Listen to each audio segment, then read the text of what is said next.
Hello students, क्या हाल है आपके। उम्मीद करते हैं आप लोग खैरियत से होंगे। आज हम पढ़ने जा रहे हैं फिजिक्स और आज हम क्लास 11th का। ठीक है जी। तो आज हमारा टॉपिक है सरफेस टेंशन और फ्लूइड स्टैटिक्स से चैप्टर नंबर 6 है जो फर्स्ट ईयर का। अच्छा, अब सरफेस टेंशन जो है वो आपका जो है शायद पहले आपने सुना हो। ठीक है, पढ़ा हो 9th में या 10th में। किसी ज़माने में तो हुआ करता था ये, तो उसके बारे में शायद आप जानते हो थोड़ा बहुत। मगर है बड़ा इंटरेस्टिंग टॉपिक है।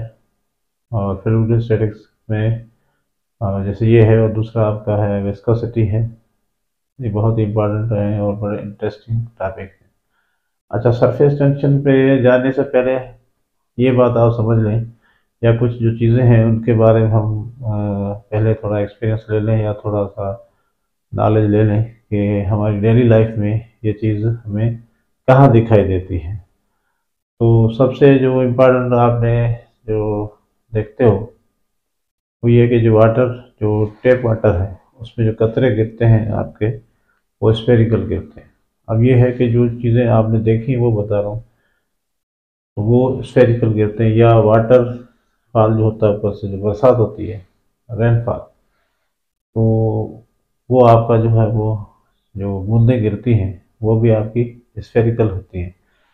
कोई भी चीज़ आपका ड्रॉपर है तो उससे लिक्विड गिराओगे नीचे, पानी हो या दूसरा कोई लिक्विड हो, तो वो आपको हमेशा स्फेरिकल शेप में नज़र आता है।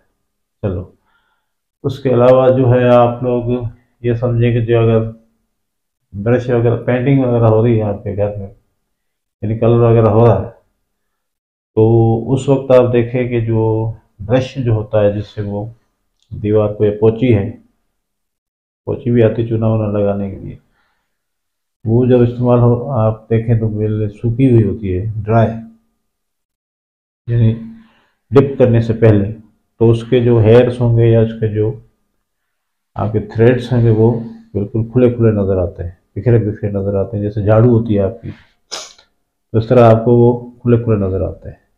और जैसे ही वो कलर में डिप किया जाता है, जब बाहर निकालेंगे तो वो बिल्कुल ही चिपक जाएंगे आपस में, सारे हेयर्स जो हैं वो आपस में, या थ्रेड्स हैं, पोची है या पोचा भी आप देख लें, तो आपके घरों में इस्तेमाल हो, वो भी पानी में डुबो के जब बाहर निकाला जाता है, तो उसके जो आपके हेयर्स हैं या थ्रेड्स हैं वो आपस में चिपकना शुरू हो जाते हैं।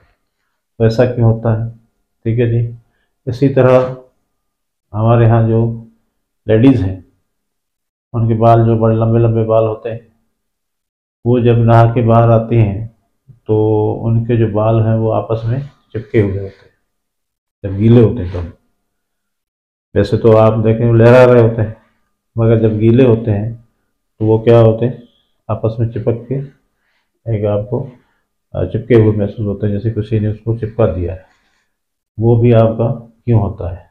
ठीक है जी। और वही बाल जब सूख जाते हैं हेयर ड्रायर से या आपका तौलिया वगैरह मलने से, तो वो बाल जो है वो सूखने के बाद अलग अलग हो जाते हैं और हवा में जो है वो स्प्रेड हो रहे होते हैं, लहरा रहे होते हैं। ठीक है जी, बड़े स्टाइल के साथ। तो ये सारी चीज़ें जो हैं, अच्छा वैसे आपने देखा होगा जो मट्टी है ना जी, तो मट्टी जब आपकी, वैसे कोई हल्की मट्टी जो होती है बिल्कुल दरिया के पेट से ली जाती है, तो वो बिल्कुल ही हल्की होती है, जिस जो थोड़ी सी हवा में जो है वो उड़ जाती है। तो उस पर क्या करते हैं हम, जो वो पानी वगैरह छिटकार करते हैं, ताकि वो जो है वो अब देखें, वो तो आपका सॉलिड है, मगर उस पर जब पानी फेंका जाता है तो वो क्या हो जाती है, जम जाती है।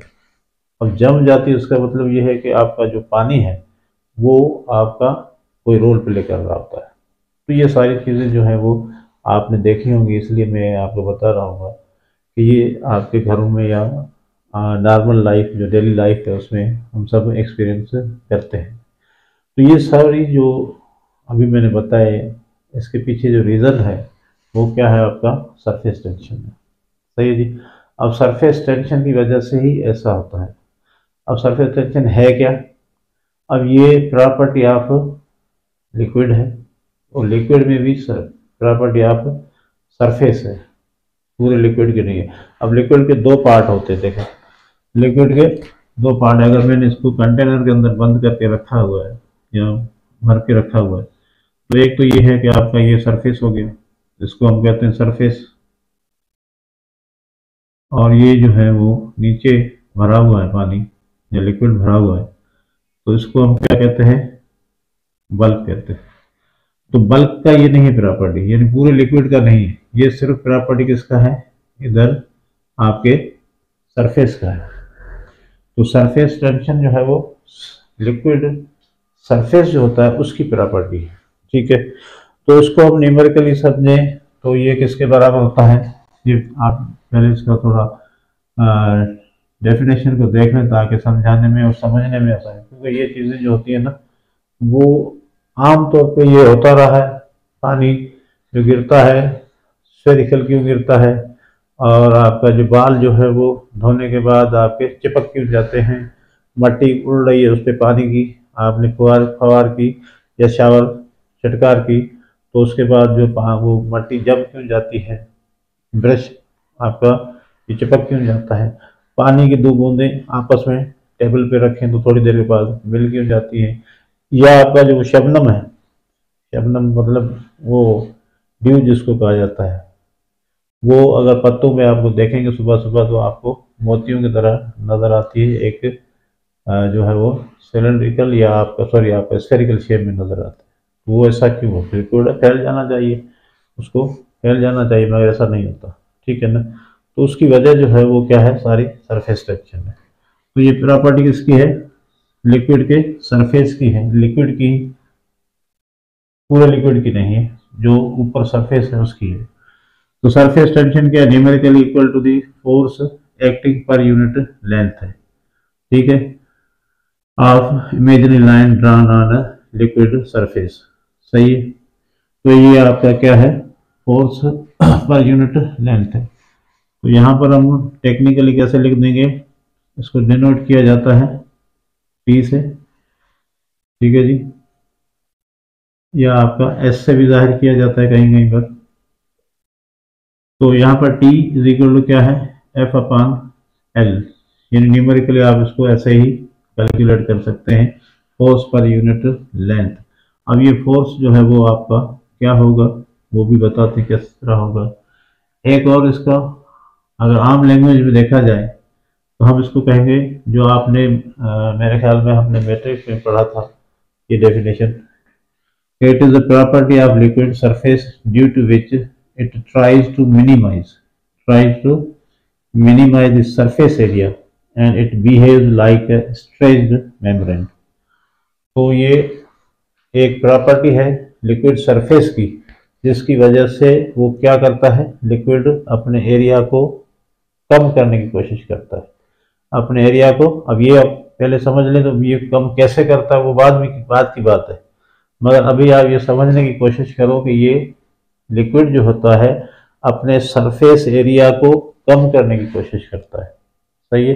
यानी एक प्रॉपर्टी है किसकी, लिक्विड सरफेस की, जिसकी वजह से उस प्रॉपर्टी से क्या होता है, जैसे इनर्शिया आप लोगों ने पढ़ा वो भी एक प्रॉपर्टी है मैटर की है, या सही है ना। तो इस तरह ये लिक्विड सरफेस की एक प्रॉपर्टी है जिसकी वजह से वो अपने एरिया को मिनिमाइज करता है, रिड्यूस करता है, ठीक है, कम करने की कोशिश करता है, और आपका बिहेव करता है लाइक ए स्ट्रेच्ड मेम्ब्रेन।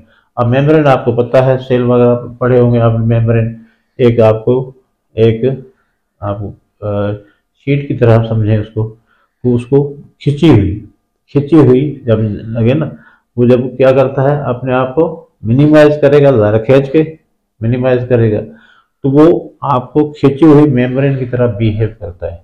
अब आप पानी गिलास में डाल के देख लें तो पानी आपको ऊपर से एक मेम्ब्रेन की तरह नजर आएगा, नीचे तो बिल्कुल आपको कुछ भी नजर नहीं आएगा, आर पार नजर आएगा, मगर जहां पर आपका पानी खड़ा है, यानी सरफेस की बात कर रहा हूँ, उस सरफेस को आप थोड़ा हिला के देखें तो पूरा का पूरा वो जो एरिया है ऊपर वाला वो हिलना शुरू हो जाएगा। तो आपको नजर आएगा कि ये पूरी मेम्ब्रेन बनी हुई है। जिस तरह ये समझ लें कि जब दूध को गर्म किया जाता है तो उसके ऊपर भी एक मलाई आ जाती है ना, तो वो भी इसी तरह ही होता है ना। तो वहां पर आपका लिक्विड में से होता है, ऊपर जब ना ये क्यों होता है वो भी हम बताएंगे आपको। तो ये आपका उस तरह आपका एक मेम्ब्रेन बन जाती है लिक्विड के सरफेस पे, जिसको हम क्या कह सकते हैं, ये ऐसा क्यों होता है, सरफेस टेंशन की वजह से होता है। सही है। तो सरफेस टेंशन क्या है, property of surface, liquid surface है, जिसकी वजह से वो जो आपका लिक्विड है वो ट्राई करता है अपने एरिया को, सरफेस एरिया को मिनिमाइज करने की कोशिश करता है। और उसकी बिहेवियर क्या है, दिखता कैसे है, वो आपको जब ये कर रहा होता है तो वो आपको लगता है कि एक सरफेस जो पूरी जो है उस लिक्विड की एक स्ट्रेच्ड मेम्ब्रेन की तरह आपको नजर आएगी। ठीक है जी। अच्छा, अभी यहाँ पर मैंने क्या कहा, ये तो आपका हो गया बल्क, ठीक है। और यहाँ पर क्या है आपका, ये सरफेस है, इसकी ये प्रॉपर्टी सिर्फ यहाँ तक जो है, ठीक है। यहाँ तक जो है वो आपका खेल है सारा, यहाँ पर ये बिहेव करता है लाइक अ मेम्ब्रेन। तो ये आपको ऐसे नजर आएगा। अभी आप पानी में, सॉरी गिलास में पानी भर के देखें तो आपको ये वाला हिस्सा जो है बिल्कुल आपको एक मेम्ब्रेन की तरह, मेम्ब्रेन क्या होती है, ट्रांसपेरेंट होती है।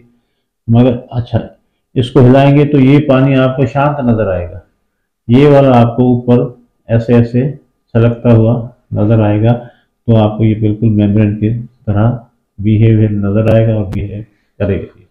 सही है जी।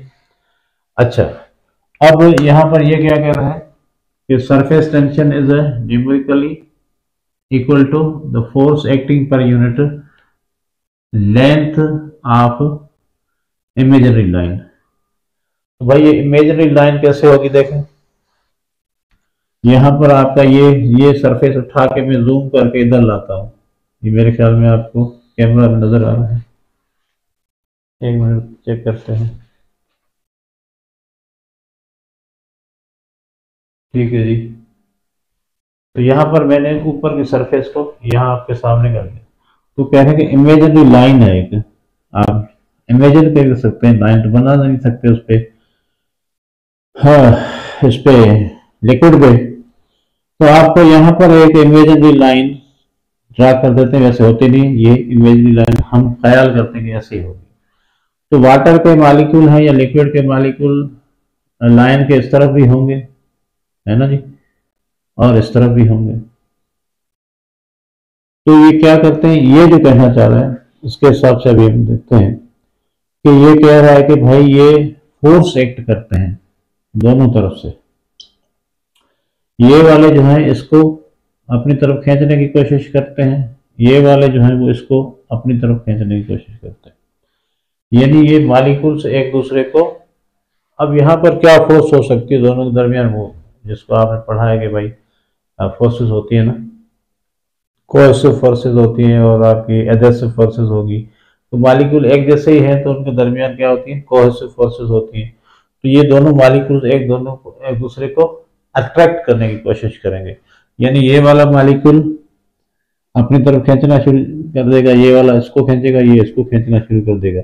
अब वो जो फीलिंग आ रही जो ये बता रहा हूँ, तो मॉलिक्यूल एक दूसरे को लाइन के उस तरफ और लाइन के इस तरफ एक दूसरे को अट्रैक्ट कर रहे हैं। तो अब क्या होगा कि ये पूरा जो है वो सरफेस जो है वो में एक खिंचाव आ जाता है, एक टेंशन आ जाता है, एक फोर्स आ जाती है, जिसकी वजह से वो पूरा का पूरा जो है आपका सरफेस जो है वो खिंच जाता है। ठीक है ना, फोर्स ऑफ अट्रैक्शन की वजह से दोनों तरफ लग रही है ना, रस्सा कशी शुरू हो जाती है।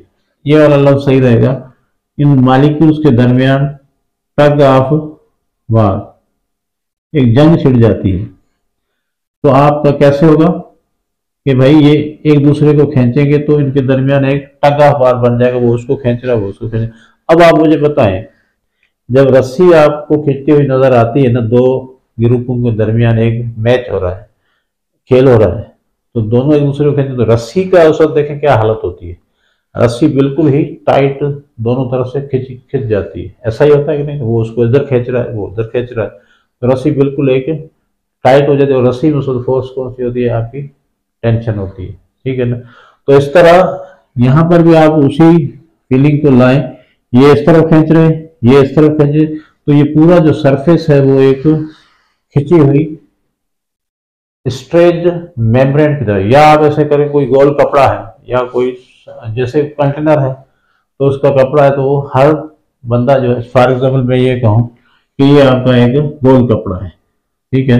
अब हम कहेंगे भाई सारे बंदे मिलके इसको खींचे, तो इधर भी खींच रहा है, इधर भी खींच रहा है, इधर भी कोई खींच रहा है, इधर भी खींच रहा है, इधर भी कोई खींच रहा है, इधर भी खींच रहा है, हर एक अपोजिट खींच रहे हैं, सब खींच रहे हैं। तो ये कपड़ा क्या जाएगा, आपका खिंच जाएगा, एक टेंशन आ जाएगी उसमें, और वो आपका एक चादर की तरह नजर आएगा। अब पानी में कोई चादर तो है नहीं, तो वहां पर आपका क्या है, पानी के मालिक्यूल है, ठीक है। तो एक सरफेस नजर आ रही है, वो सरफेस जो है वो इस मॉलिक्यूल्स की खिंचाव की वजह से, टेंशन की वजह से, टगाहवार की वजह से, रस्साकशी की वजह से, वो जो आपका ऊपर सतह है, सरफेस है, वो आपको खिंचा हुआ नजर आता है, ठीक है। अच्छा, अब इसको हम कहते हैं सरफेस टेंशन, जो सर।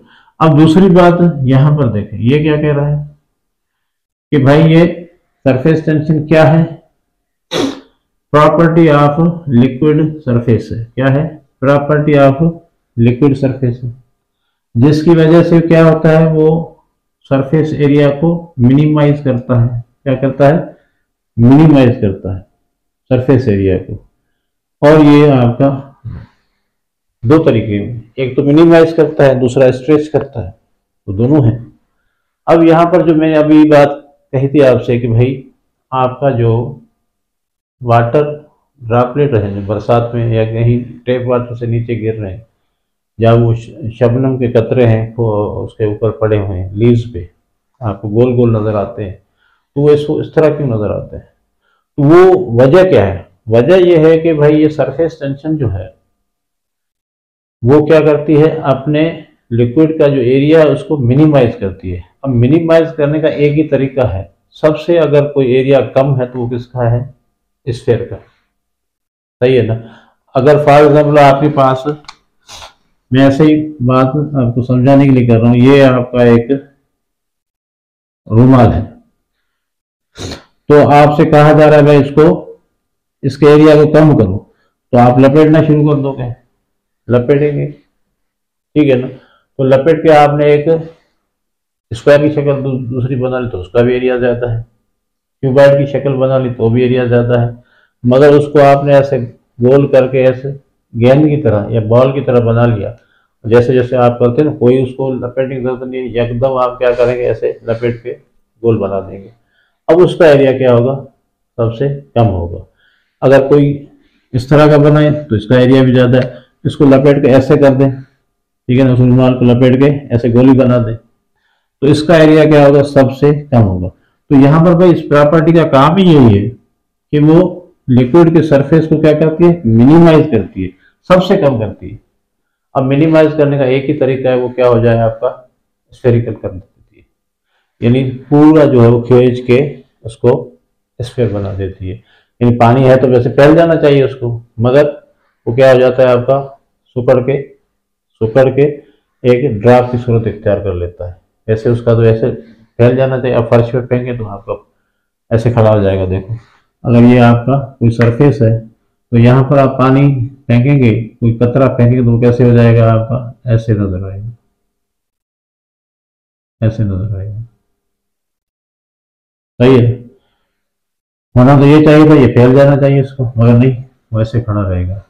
और फूलों पे आपका जो शबनम है, फूल होती है ना, तो वहां पर आपके शबनम के ड्रॉप्स आपको कैसे नजर आएंगे, ऐसे नजर आएंगे, यानी स्फेरिकल नजर आएंगे आपको।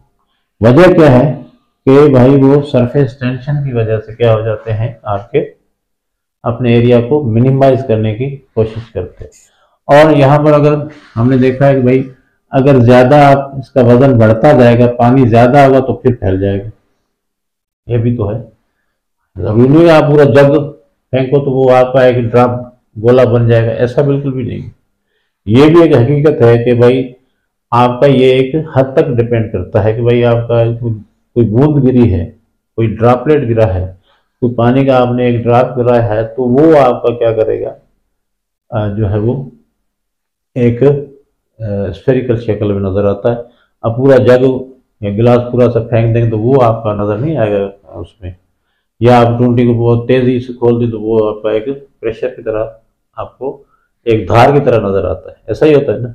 मगर वहां पर जो है वो आप, तो बिल्कुल इसी इसी तरह है कि भाई आप फॉर एग्जाम्पल ऐसा कर लें कि भाई आपने इसको कंपेयर कर लें एक गुब्बारे के साथ, बलून के साथ। तो अभी आप देखें, बलून में अगर आप हवा भरते जाएंगे तो वो क्या होता जाएगा, आपका बड़ा होता जाएगा, ऐसा ही है।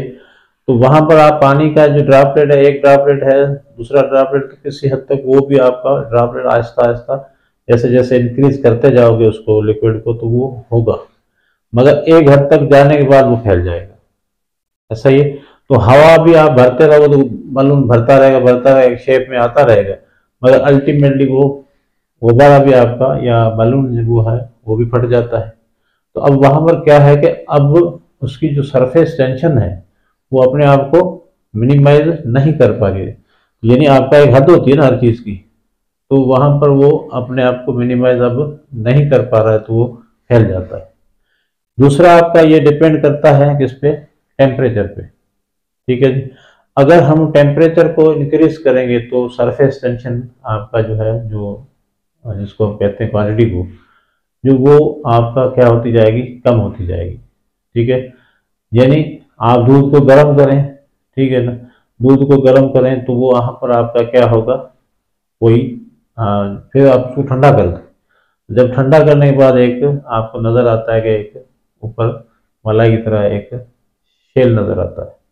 तो वजह क्या है कि जब आप उसको गर्म कर रहे थे, ज़्यादा टेम्परेचर था, तो वहाँ पर इस तरह की कोई सरफेस टेंशन नहीं आ रही थी, यानी वो आपका जो है वो मेम्ब्रेन नहीं बन रही थी, या वो आपका मलाई की जो ऊपर तय है या लेयर है वो नहीं बन रही थी। इसी तरह आप गर्म खाना खाते हो तो पूरे मुंह में फैल जाता है, ऐसा ही होता है ना।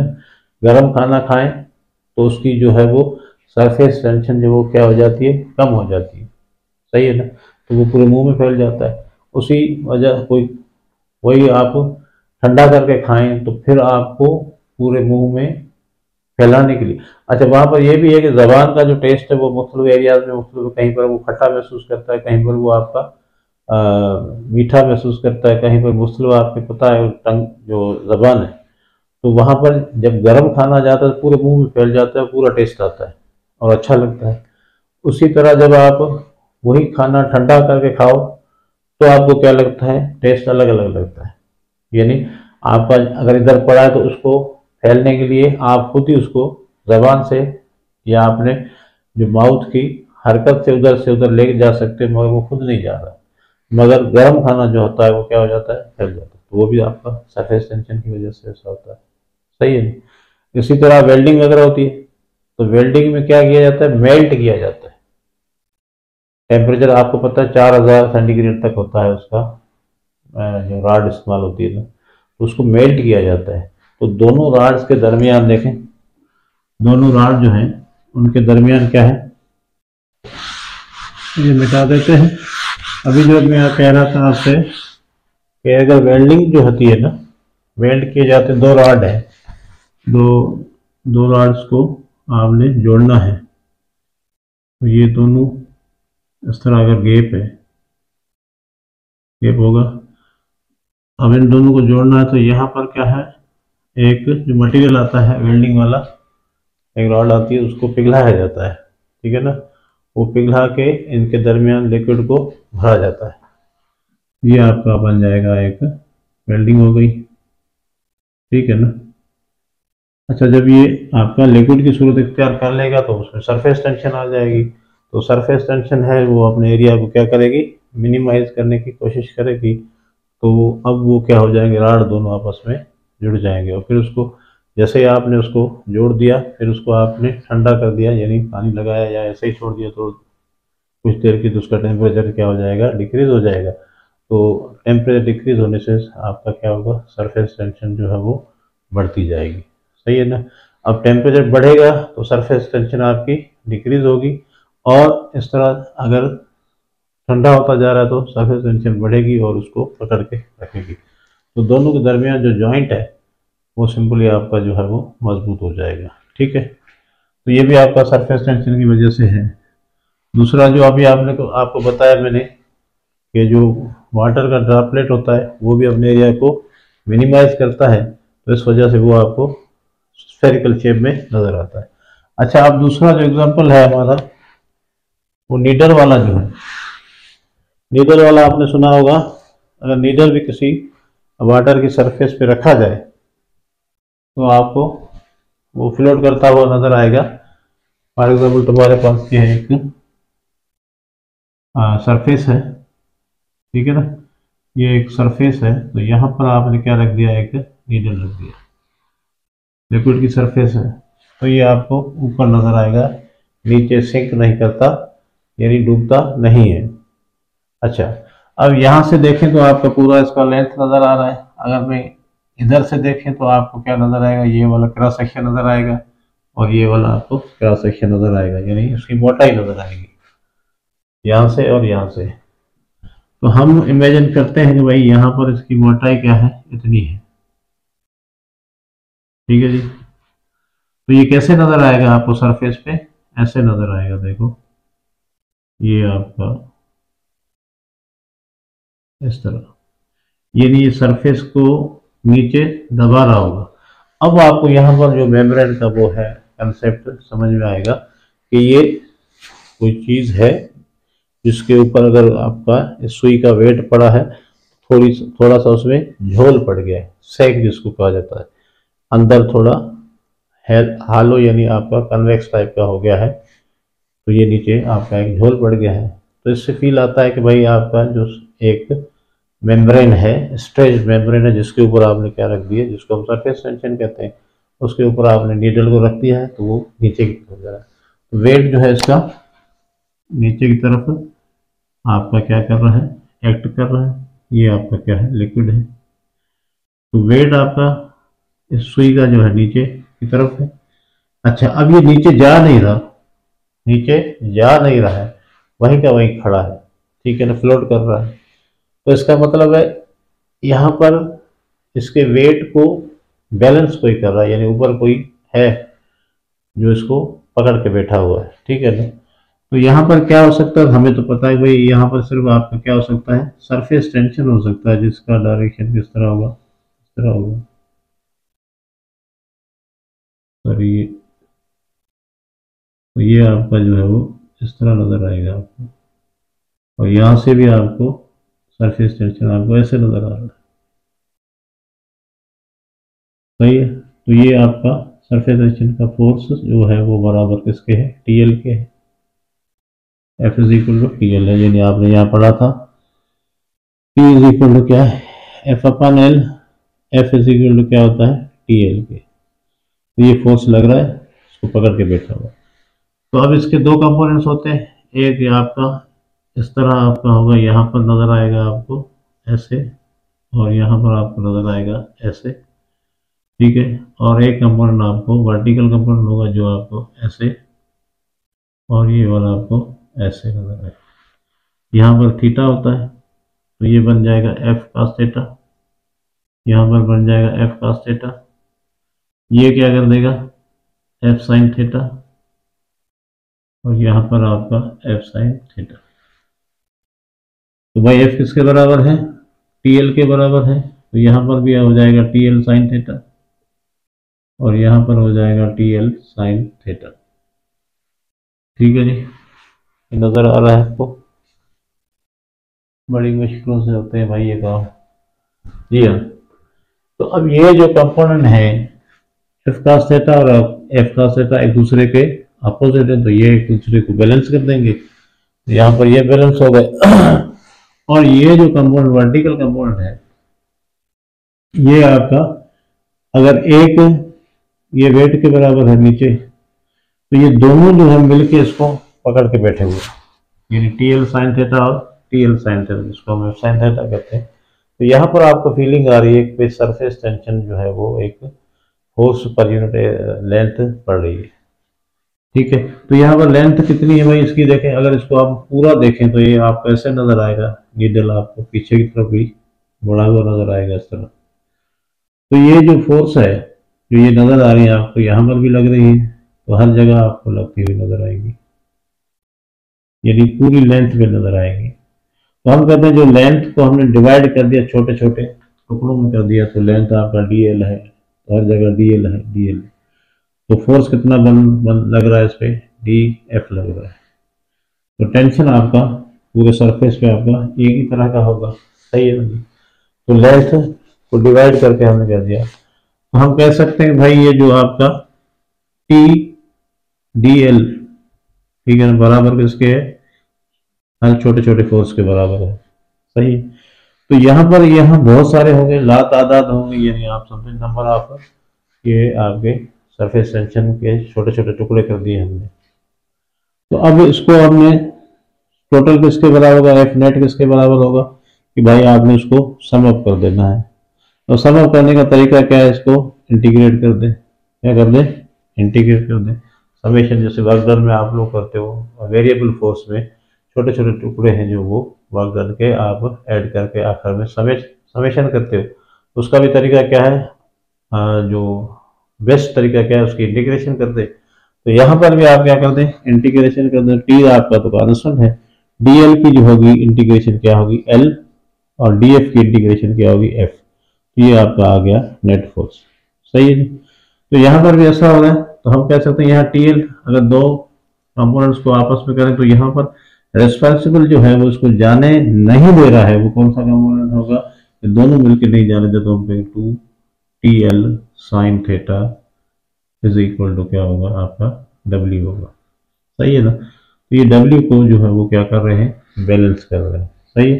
तो वेट जो है वो इन दो कंपोनेंट्स के वजह से बैलेंस हो रहा है, और इसको हम क्या कहते हैं, सरफेस टेंशन। तो सरफेस टेंशन जो है वो आपका वाहिद जो है रिस्पॉन्सिबिलिटी है, जिसकी वजह से ये सुई जो है वो नीडल जो है वो नीचे नहीं जा रहा है। तो इस हिसाब से कह सकते हैं सरफेस टेंशन की वजह से ही।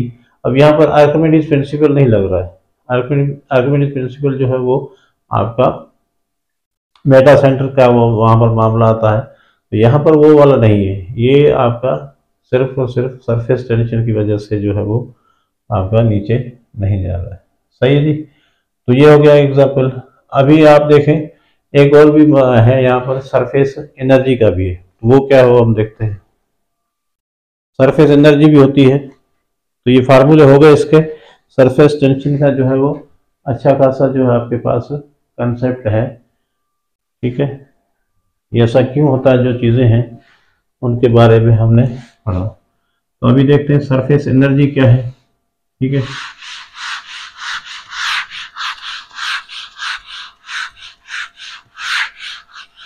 सरफेस एनर्जी जो होती है उसको समझने के लिए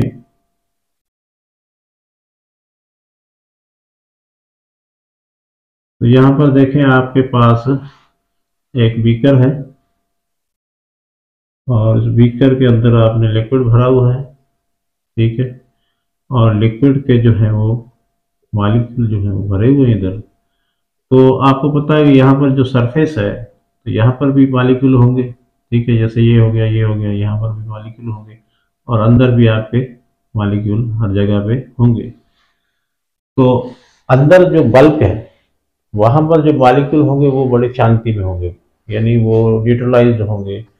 उन पर जो है वो नेट फोर्स आप समझे जीरो लग रही है, यानी शांति में है, यानी आप उसको समझ लेंगे वो आराम से पड़े हुए। क्यों पड़े आराम से, अगर इस तरह एक फोर्स लग रही है इस पे, तो इस तरह भी लगेगी, ये लग रही है तो उसके सामने फोर्स आ जाएगी, ये पड़ रही है, ये तो रेडियली जो है वो फोर्सेस पे लग रही है टेंशन वाली, ठीक है ना। मगर हर फोर्स एक दूसरे को क्या कर रही है, न्यूट्रलाइज कर रही है, यानी काट रही है। तो ये क्या रहते हैं, शांति में रहते हैं। मगर यहाँ पर जो है वो अट्रैक्शन ज़्यादा है। ये समझिए कि यहाँ पर जो है फोर्सेस क्या है, आपका इन्फ्लुएंस सर्कल बनना है। देखो इसको देखें ऐसे कर तो यहाँ पे एक सर्कल बनना है, और ये रेडियली जो है वो फोर्सेस अट्रैक्ट कर रही है, सही है जी। तो यहाँ पर जो इन्फ्लुएंस फुल पूरा सर्कल बनना, तो इसका जो होगा अट्रैक्शन जो होगा वो क्या होगा, ज्यादा होगा मॉलिक्यूल्स का। ये सारे कर रहे हैं ना, देखें ये सारे मॉलिक्यूल जो है वो न्यूट्रलाइज तो हैं मगर बैलेंस्ड है, यानी हर तरफ से क्या हो रहा है, ये बैलेंस हो गया। तो यहाँ पर जो अट्रैक्शन ज्यादा है, और आपने पढ़ा होगा जहाँ अट्रैक्शन ज्यादा है जहां अट्रैक्शन ज्यादा है वहां पोटेंशियल एनर्जी भी क्या होगी,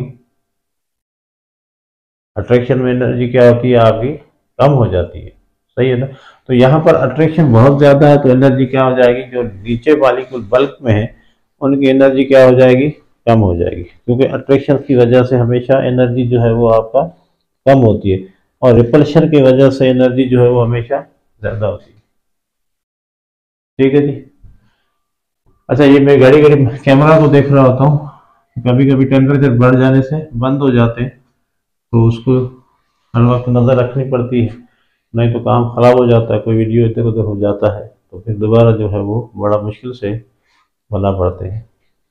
तो यहाँ पर देखें, फोर्स ऑफ अट्रैक्शन यहाँ जहाँ ज्यादा होगी वहाँ पोटेंशियल एनर्जी कम होगी, यानी एनर्जी कम होगी। ठीक है ना। तो रिलीज कर रही है एनर्जी को, क्या कर रहे हैं, रिलीज कर रही है। यहाँ पर देखो क्या होगा कि भाई यहाँ पर आपका नीचे वाला हिस्से में अट्रैक्शन है, नीचे वाले हिस्से में अट्रैक्शन है, मगर ऊपर आपका जो है कुछ भी नहीं है, बिल्कुल ही खामोशी है। सरफेस देखो ना, पानी के ऊपर वाला हिस्सा जो है वहां पर बिल्कुल ही खामोशी है, क्योंकि आपका यहाँ पर जो होगा हाफ सर्कल इन्फ्लुएंस होगा अट्रैक्शन का। ठीक है ना। यहाँ पर देखें आधा सर्कल बन रहा है, ये आ गया, ये आ गया, ये आ गया, आधा सर्कल आपका बन रहा है इधर। ठीक है ना। यहाँ पर क्या है, फुल सर्कल है, तो इसका असर ज्यादा है और इसकी अट्रैक्शन ज्यादा है, और यहाँ पर जो है वो आपका क्या है, अट्रैक्शन कम होने की वजह से एनर्जी जो है वो क्या होती है, ज्यादा होती है। तो सरफेस पे जो एनर्जी जो है उसको हम कहते हैं कि भाई एक्सेस में होती है एनर्जी, एज कम्पेयर टू आपके जो है वो नीचे बल्क में पड़े हुए हैं, सरफेस की एनर्जी, सरफेस मॉलिक्यूल की एनर्जी ज्यादा होती है।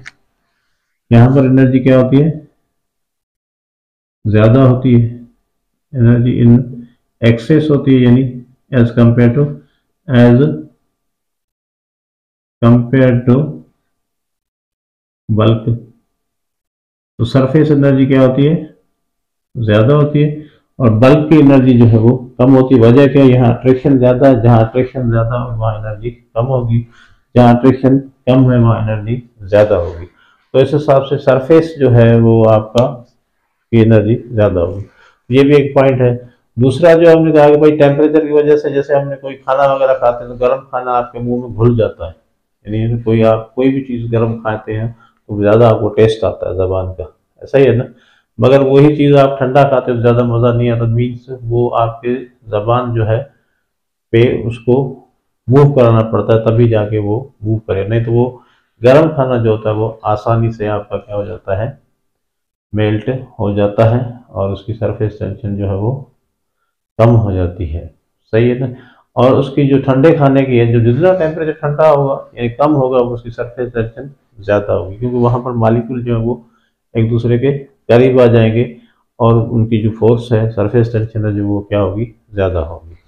तो ये था आपका आज का सरफेस टेंशन का जो टॉपिक था, उसको आप किसी हद तक समझ में आ गया होगा मेरे ख्याल में। इतना बड़ा और कोई मुश्किल टॉपिक नहीं है, मगर कोई डेली लाइफ में अभी आपको बहुत सारे एग्जांपल मैंने बताए तो वहाँ पर आपको महसूस हुआ होगा कि वाकई ऐसा होता है, पानी जो वो आपका स्फेरिकल शेप में होते हैं, या वो शबनम जो पड़ी होती है आपके पत्तों पे वो भी आपको गोल मोतियों की तरह नज़र आती है। इसी तरह जैसे मैंने कहा वो मट्टी उड़ रही तो उसको आप पानी डाल दें तो वो चिपक जाते हैं। बाल जो है वो जब गीले हो जाते हैं तो एक दूसरे से चिपक जाते हैं। ब्रश का डूबना, वहाँ पर भी आपको सरफेस टेंशन, मच्छरों का जो पानी पे पेट था वो आपको नज़र लगेगा कि वहाँ पर भी यही वजह है। और सुई का न डूबना, नीडल का न डूबना, आयल का नीचे गिरना, तो आपको नीचे एक एक कतरा जो है वो आयल का आपको एक गिरफ्त की तरह नजर आएगा थोड़ी देर के लिए, मगर ऊपर आएगा तो वापस फैल जाता है, क्योंकि उसकी डेंसिटी वाटर से कम होती है। तो ये सारे एग्जांपल किसके हैं, आपके सरफेस टेंशन के हैं, और इस पे हम जो है वो ज़्यादा अपने न्यूमेरिकल्स में भी आपसे डिस्कस करेंगे। और अगर आपको वीडियो अच्छा लगा है तो लाजमी तौर पर इसको चैनल को सब्सक्राइब कर दें, और वीडियोस को लाइक करें और दोस्तों के साथ शेयर करें। तो मिलते हैं नेक्स्ट वीडियो में। ठीक है।